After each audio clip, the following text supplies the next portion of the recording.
Nako, mayroon namang di ko alam kung anong gustong palabasin ni Coach Reyes, Coach Reyes ng Gilas Pilipinas. Aba, ang sabi niya nakakadikit naman tayo eh. Wow. At least nakakadikit tayo. Yung score ang pinag-uusapan. Hindi man daw tayo nananalo ang Gilas Pilipinas pero nakakadikit sa kalaban. Wow. Ano bang gustong palabasin itong coach natin ito? Nung sila'y matalo sa unang laro, ang sabi niya, no need to win. Ang importante ay matuto raw. Marami raw natutunan ang Gilas Pilipinas sa unang game. Aba, nung pangalawang matalo, ang sabi nila, ay bakit? Nakakadikit naman tayo, nakakahabol naman eh. Yun lang pala ang gusto niya, makahabol, hindi manalo. Saan tayo pupulutin pagkaganyan talaga naman, oh? Pero alam ba ninyo na mayroong panlaro sila? Yan po ang magandang balita. May laro pa rin ang Gilas Pilipinas. At kailan medyo mabigat. Kasi yung kanilang makakalaban nila ang Italy. Dapat makalamang sila ng 16 points. Pag hindi umabot ng 16 or 14 points na lamang after na sila maglaban, malabo tayo makapasok sa second round ng FIBA Basketball World Cup na ito. Pero ito ang matindi. Grabe po ang batikos at grabe rin ang panawagan na resign. Coach Reyes, ikaw ang problema, hindi yung mga player. Kasi meron na naman nung ibinabad sa upuan, hindi sa loob eh. At saka wala talagang play. Walang game plan. Yan ang problema. Kaya tulad ng sinabi ko, nung umpisa pa lang, ang basketball sa Pilipinas o anumang sports sa Pilipinas, negosyo, politika, yun po ang nangyari. Palakasan sa mga players, bata-bata system, at kulang ang organization, kulang ang paghahanda. Kasi tayo lang naman sa FIBA, ang 2 days before, bago na organize, bago na kompleto yung Magic 12, 12 lang naman ho ang players ng bawat isang bansa o member ng FIBA. 12 players tayo, 2 days bago nagsimula, saka na kompleto. Yung mga kalaban natin, 1 taon na o matagal nang silang ensayo ng ensayo.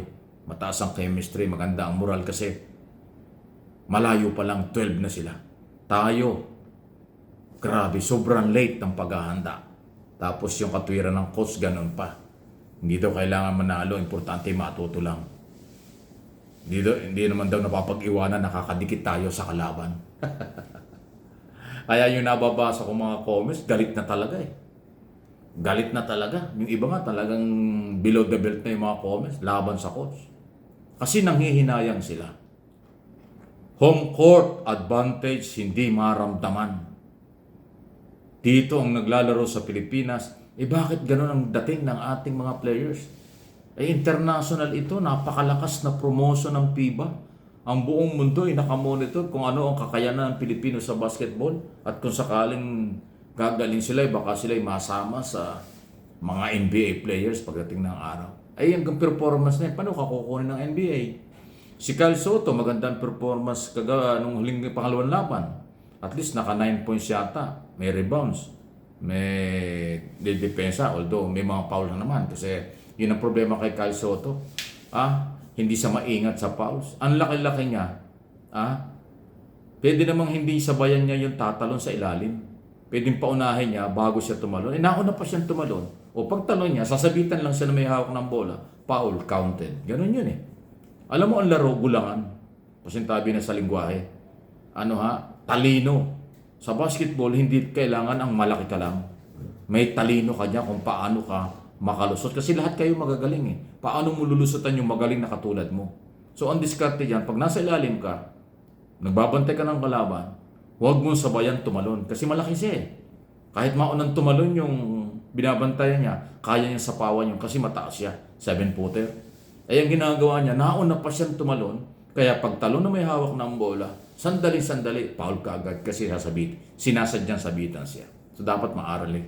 Kyle Soto yun. Kita ko yung mga galaw niya. Sabi ko, sayang. Ang batang yan. Mapakataas, 7.3. Nakakashoot naman sa field or kung malayo, nakakakuha. Pero pagdating mo sa pagbabantay, napakadali niyang sabitan. Foul ka agad. At sige, abangan natin kasi hindi lang mga players ang dismayado, ang mamamayang Pilipino ang dismayado. Ang mga analyst na mga Pilipino sa basketball, pati sa Amerika, alam niyo, meron akong namonitor isang araw. Nasyak sila sa style ng coaching staff ng coach ng ating Gilas Pilipinas. Wala daw play talaga. At saka bakit parang pinababayaan, nakalamang na tayo ng 11 nalamangan tayo ng 11 points ni hindi man lang nagbago ng players para habulin niya kung paano. Kulang talaga. Meron pa nga nagko-comment ako, tingin kong gano'n, pang PBA lang itong coach natin, hindi pang international. O pang ASEAN lang, hindi pang FIBA. Iba kasi ang laro sa FIBA. Iba rin ang laro sa ASEAN. Iba ang laro sa PBA. Yun daw style ni Coach Reyes, pang PBA lang o pang ASEAN, hindi pang FIBA. Pero ang tanong, bakit ba siya ang ginawang coach? Yan ang hindi natin alam. Doon tayo babalik sa issue ng bata-bata system, may politika, business, ang basketball, kung sino ang mga sponsor ng malaking company, sila ang nagre-recommenda o sila siguro may boses kung sinong player ang ipapasok o hindi, sinong kasama o hindi. Naloko na. Yan ang problema.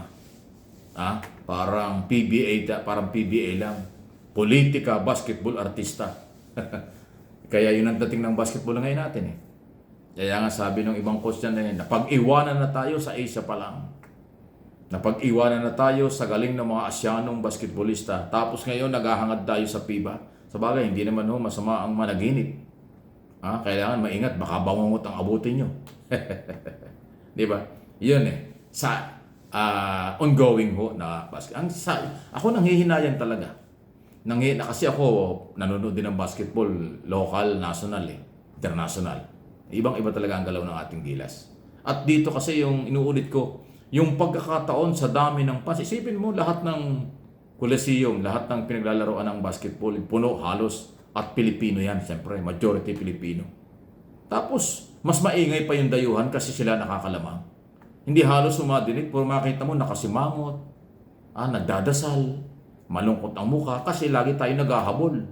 Nasa sariling lugar, nasa sariling pamamahay, naghahabol tayo sa kapitbahay, naghahabol tayo sa mga dumayo. Bakit ganon?